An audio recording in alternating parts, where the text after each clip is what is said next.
So this morning we're working on Pythagorean theorem. So go ahead and on your blank page, draw these triangles, and we're finding the missing side. Talk about it with your group if you're not sure. Hey, am I supposed to add here or subtract? I got 500. What'd you get? Can you do that one on the board? I love to have the kids help one another. I think that them teaching their neighbors is one of the most valuable tools teachers have. You've got tons of students, and some of them know how to explain it to their peer in a way that can make it click. And so I give them lots of opportunities to turn and talk to their neighbor, to talk through their reasoning, because sometimes if they just try to work the problem out in their head, they're not realizing it doesn't make sense. When they start talking through it and explaining the steps, then their neighbor can step in and say, but wait, why did you do this instead of that? Or don't you need to do this? And it becomes a real collaborative effort. That's how I want my class to be, them working together to solve these problems and talking to their neighbors and sharing their ideas. And I invite kids to share their ideas, even if they're wrong, because knowing, just having some kind of idea of what to do is important. And so I celebrate the fact that they're even putting themselves out there, taking those risks and trying to explain their reasoning. All right, wait, Jamarcus, go up there and tell us what you did. I don't know. You guys are going to tell me if it's right. Part of me building that confidence in them is as mathematicians, and constantly asking them questions, making them explain their work, gives them the confidence to go up there and explain it in front of their peers. And so they know, they're used to using the math vocabulary to explain themselves. They're used to showing all their work. They're used to me asking them questions and their peers asking them questions and answering them. And so I've really spent a lot of time this school year building that confidence so that they can go up to the board and share what they do. And again, they're proud to do that too. They like to write up there. They like, they fight for that on the warm-up. I don't get a chance to even touch the warm-ups. They're always fighting, I want to do it on the board. I want to do it on the board. And they love being the experts. And that again puts them, in the driver's seat. That's awesome to me. That's one less problem I explain. They're explaining it in a way that their friends are more likely to understand because it's coming from their peer. I'm big on releasing the responsibility to the kids. I want them to be in charge in my class. Of course, I, oversee everything and step in when I need to, but I want them to be in the driver's seat, and they love that. Every time I raise my expectations for them, they come right up with me. So, I think that that's important, whether you're having them explain to their neighbor or explain to the class, just to have that confidence in themselves. Perfect. Questions for him? Any more? Good job, Marcus. Yeah, can you erase it for me? All right, go ahead and pull your puzzle board up onto your desk. We're going to put together a Pythagorean theorem puzzle. Yeah, it's going to look like this when you're done. Okay. Because when he said on the board, it sounded so confusing. What were you confused about? Like, I don't know how to add or subtract, but then she told me to do the opposite. You would always do the opposite. Okay, what do you mean by that? Do the opposite? Like, when you got it, like right here, you should do the opposite. That's what was... Okay, that's when we're solving equations, yeah. But here, we have A and B, and we're missing C, so let's put C here. C squared. Here, now is this one the same? You guys are doing different ones. What's different about this one? That we're missing A. Mm-hmm. So in this one, we have to subtract because we have a plus sign with our variable. And you're right, you always have to do the opposite.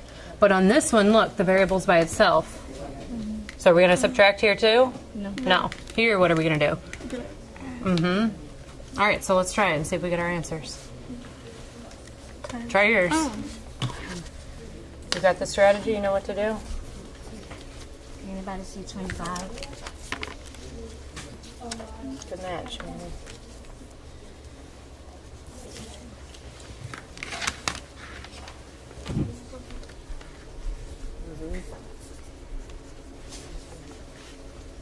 And we're going to round these answers to the nearest 10th. 26.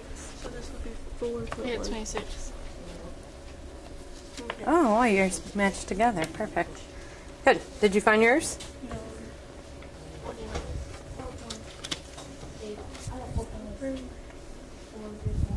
Well, you had the 8 and the 9, so...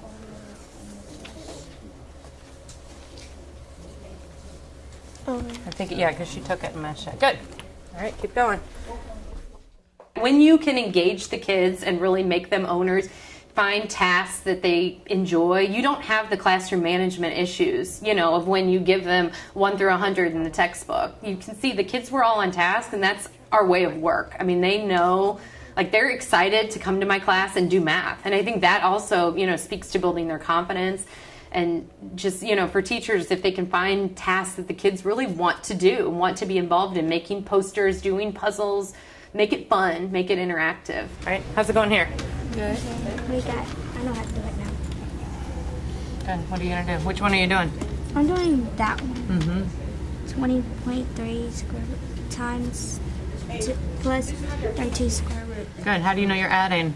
Because Throughout the school year, we've definitely practiced accountable talk. I think that teachers sometimes are reluctant to let the kids sit in groups because they think that they'll just get off task. They want to talk to their neighbors. They want to talk to their friends.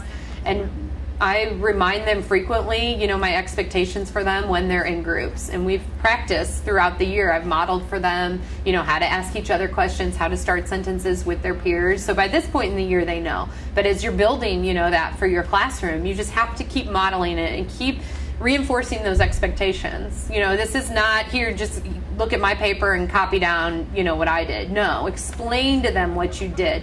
Ask them a question if you don't understand.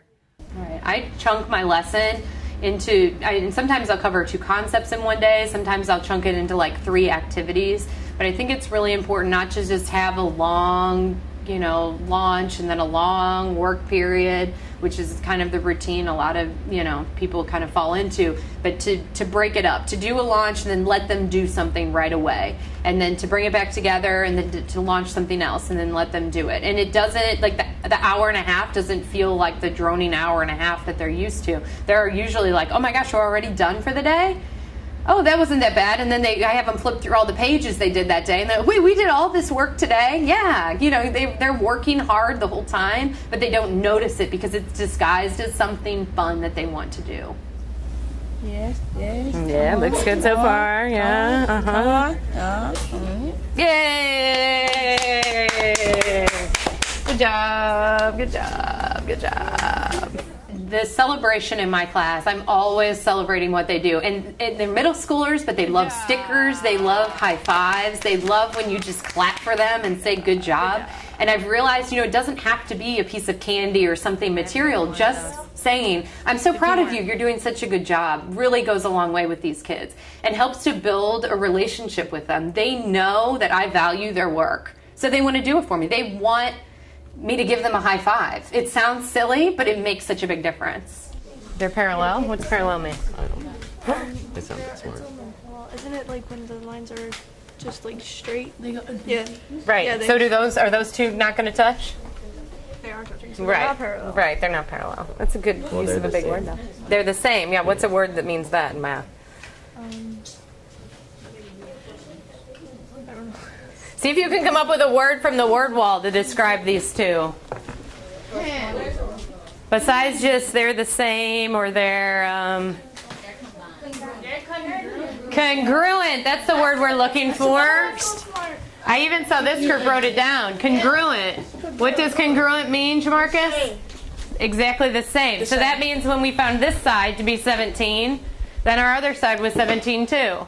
The word wall is something that kids are in charge of. Sometimes when we come across a new word, can I add that to the word wall? Or, you know, and sometimes when we come across it, I'll ask them to add it to the word wall. They add a picture, maybe they do a Frayer model.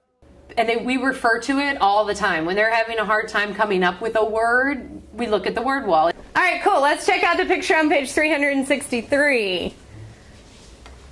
Talk about at your group what you see there. What kind of shapes do you see? What kind of information do we have? It's a rectangle in the circle. It's what? We did this yesterday. Yeah. With the What'd you guys see? We did it yesterday. It's like with the diameter and the radius, and then you do the too. Yeah, can you see a way that that's all going to fit together? Those are good ideas. You're right. We do need to find a diameter. So we do Pythagorean theorem. How can we use that? You draw a line and then do the tangent. Okay, hold on to that idea, okay? I need you to share it in just a minute. Hold on. We're talking about what shapes we see here. I see you. I think some of you guys have some really great ideas. All right. Mohammed, what did you find? Nothing yet. Nothing? You don't see any shapes here? I do. What do you see? I see a square and a circle. A square? No, I see a circle. You see a circle, okay. And inside the circle is this a square? Rectangle. A rectangle. How do we know it's a rectangle, not a square, Bob? You got 4 sides. No, it has 10 for the base, and the area is not is the same. Right. These legs are not the same side, right? Yeah. On a square, all sides are congruent. Good. So we have here a rectangle inside a circle.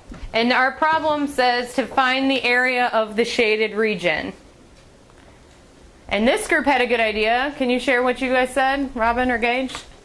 You gotta use Pythagorean theorem to find the area of half the rectangle, and then that's the diameter. Good. So they saw a connection here. Do you see it? If they make a diagonal, that's also, the diagonal in the rectangle is also the diameter of the circle. You see that? Can you, like, from the middle of the thing, can you go down, is it like, to make 2 separate triangles? Yep, you're right. You could have drawn it the other way too. Sure.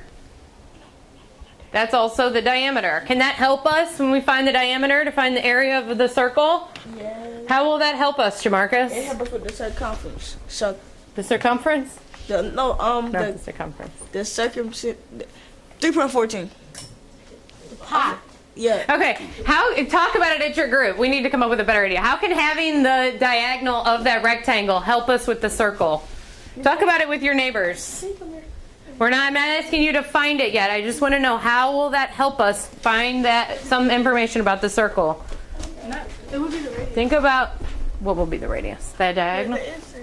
The circle. You can think about what we did yesterday about how the diameter and the diagonal were tied together. So I think that if you get that answer, Uh-huh. it will be the radius. This will be the radius? Yeah. Okay. By the diameter. Okay. What do you guys think?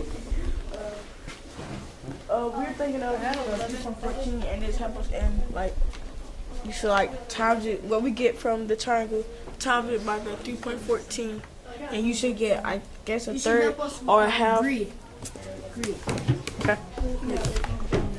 Now, say it again, what you think was going to happen when we get that the diagonal of the rectangle. It would be the diameter for the circle. Perfect. So how will that help us find its area? You have to slice it in half and then use that, times it by itself, and then times it by 3.14. Nice. Slice it in half. I like that. All right. Robin's going to share what he figured out about the diameter. I'm sorry, the diagonal of that rectangle. Go ahead. Once you get the area for that triangle, you have to slice it in half and use that for the diameter. The area of the triangle? What are we looking for? The C. The C. Good. After we get the C, we're going to cut that in half, and that's going to give us our radius. Because we noticed that this is going to be the diameter of the circle, but remember that our formula is for the radius. A equals 3.14 times the radius times the radius. Good. So let's find C first. So we have 10 and 6. We're going to use our good old Pythagorean theorem. 10 squared plus 6 squared equals C squared. Remember that we're going to add here because we're looking for C.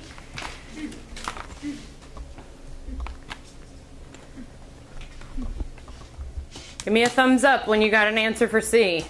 Alexis, can you tell us what you got for C? Or what you did to get C? I did 10 times 10 plus 6, 10 times 10, which gave me 100, and then I did 6 times 6, and it gave me 36, and then I square rooted it, which gave me 136, and then after I square rooted it, it gave me 11.7. Perfect. Anyone else get 11.7? Anyone get anything different? Great. So that tells us the length of our diagonal, the C. Then what do we need to do with that, Robin or Leanna? use the radius with that number. How do we find the radius given that? Given the diameter? 3.14. Hold on, you're ahead of me. you We got got to it. find the radius first. Don't you divide it by 2? Yep, sure do. So we do 11.2. I'm sorry, 11.7 divided by 2. That's going to give me my radius. 5.85. Amber, what'd you get? 5.85. 5.85, which we can round to 5.9. All right, so use that to find the area of that rectangle. I'm sorry, circle. So Bob, can you share with me what you got? I did 5.9 times 5.9 got I got 34.81. Okay. Then times, yeah. And then you times about 3.14. Uh-huh. And you should get 109.3. Great, 109.3. That tells us the area of the circle. Is that what we wanted? No. Kind of, but that's not the end, is it? No, ma'am. Because what do we have? It says just the shaded part. To the outside of the square. So just the outside of the circle. So I know this whole part is 109.3, but I only want the gray part. Talk at your table about what an idea you might have about that. All right, who's got an idea? I see some groups already are working it out, but I just need an idea right now. Yeah? Divided by 2 Divided by 2? Why? because you're trying to find the gray part. Okay, that was when we had semicircles. Do we have a semicircle here? No. Good idea. That's what we did yesterday when we were working with semicircles. Yeah? You divide by 4 because you got 4 shaded parts that you can see. But are those all 1/4 of the circle? That would work if our circle was cut up into fourths, but Do you subtract subtract what? 11.7? Okay, that I heard a couple groups that came up with that idea. We could subtract 11.7. Is that 11.7 is the length of this line here? Will that help us? Yes. How? Gage, tell us what your group thought about. You're saying that you do length times width. And What length times width of what? Of 10 of the 10 and the 6, mm-hmm. and we got 60. Okay, and what did that tell you? The area of The circle. the area of the circle we figured out was 109.3. And then you did 6 times 10, and that told you the area of, not the circle. What does the 6 times 10 tell him? Somebody help him out. The area of, this shape is called of the rectangle, yeah. Okay, so he did length times width, which is 6 times 10 to find the area of the rectangle. And then what did you do with those, Gage? Or Robin? You're the one who figured it out. What did you do in the last step? Times the sides of the rectangle. Right, then we got 60, and then what was your final step there? And then you subtract it from 109.3 Why? to get the area of the shaded part. Good. Remember when we did the circle inside the circle, we want to take out this white part.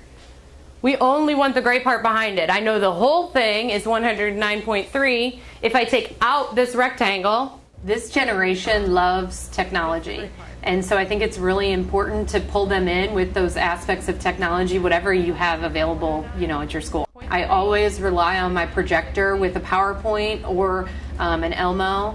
I have the tablet that I absolutely love because I can walk around my classroom and, be right up with the kids, having a conversation with them, making sure they're on task and still writing on the board, working out problems. I think that's great for math teachers. First step was that I needed to find the diagonal of this rectangle. That's where I used the Pythagorean theorem. 10 squared plus 6 squared equals c squared. That gave me 11.7. That's my diameter. Then we sliced that in half. That gave me my radius, 5.9. Then I used the 5.9 to find the area of the circle. That's the big outside part. 3.14 times 5.9 times 5.9. And I took out the rectangle. 10 times 6 was 60, and I subtracted those. 109.3 minus 60 49.3. You ready to try it? No. Yeah, you can do it. Let's work another one out together. Okay. Can you give everybody one of these? Yes.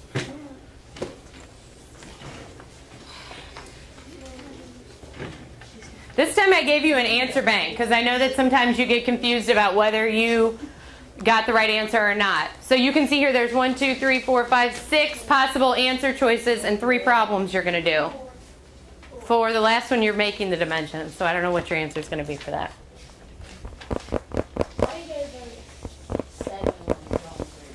Because I don't want you to just be able to say, oh, that's the last one, it must be that.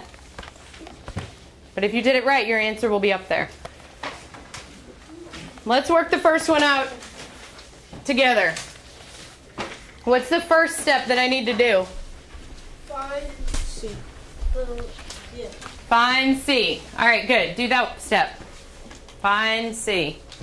All right, so over the past 2 classes, we've talked about different ways we can use the Pythagorean theorem. Not just in a right triangle, but we've worked with shapes like this and like this. So who can help me remember how I can use the Pythagorean theorem to find the area of a shape like this? Oh, I know how to do that one. Leanna? I'm thinking that one is diameter. This one what? That one's diameter, right? Good. Diameter of A square. I know the word. what do we call this half I don't circle? know. Who remembers? See, I noticed. Semicircle. So one way, good, was that you could find the C, and that would give you the diameter of the semicircle. Then, what was another way that we used found C? Over here.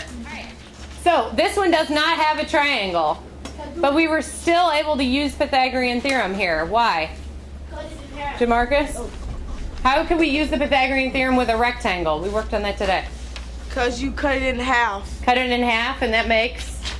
cut it in half, like here? No, ma'am. You No. cut it from the corner to the other corner. Good. Not that corner, Miss Dad. Well, I could use those corners. When I cut it corner to corner, that gives me what? Because the 4 is A right triangle. A right triangle. Good. the 4 is still on the bottom. Right. These would still be the same. So we can use the Pythagorean theorem when we have rectangles. We can use it when we have circles, half circles. Can you think of any other shapes where you could find information besides a right triangle? Yeah? A hexagon, okay. Bob? Is there any way to do that type of problem but like not have the A or B and like have the C instead? Yeah, we could do that. That's a good idea. If I was to tell you the diameter of the circle and we didn't have maybe the 4, then you tell me. Could you get all the information you needed? Say I told you this was 12 and I didn't give you this. Would it find like it will probably find like the radius, and then we have to multiply that by 2. Yeah, exactly. So if I gave you the diameter of a circle, perfect. Then you could use that to find the radius and to find the information on the triangle. Yeah, So most likely you just do all the work backwards. You just start from the bottom and go up. exactly. Okay. Talk at your group about it about another shape that's not a right triangle where you could see the Pythagorean theorem. Talk about it at your group. Here you go. Draw me one. All right, check these out. Do you see the right triangle in all these different shapes? In these groups, they drew a star, and look, they cut the corner into 2 right triangles, actually. And here, look, they've got the right triangle in the middle with 2 semicircles hanging out on the legs. Yeah, I wanted them to work with their group and come up with a different kind of shape where they saw a right triangle, and then just to be able to instantly share those with their peers. So I do that a lot with work, and sometimes I'll put work up there and say, you know, okay, this student needs help, where do they go next? Or did this person work it out? Just being able to display that work up on the board is very powerful for them to be able to see what their other peers are doing, because they're sitting, you know, in their group. They see what the other people around them are doing, but they don't know what's going on across the room. Sometimes groups have got it and they see somebody's answer and they're like, no, that's not how you do it at all. And sometimes, you know, the kid who doesn't have a clue sees the kid who worked it out right, and they can learn a lot from just being able to see that work. So I think that's very powerful, just to be able to display student work nice and big, right, for everybody to see. have a right angle, but look at all these different ways that we can use the Pythagorean theorem. So when you're working, make sure you're looking beyond just triangles. Today the students worked on Pythagorean theorem, but more of an enrichment piece of the Pythagorean theorem. We've been working on that a lot throughout the semester, and so I wanted them to kind of stretch the Pythagorean theorem a little bit further and see how they could use it to do different kind of problems. How maybe it could be inside of a rectangle, or how they could use the hypotenuse to find the radius of a circle. So it was an enrichment of what they'd already known about the Pythagorean theorem.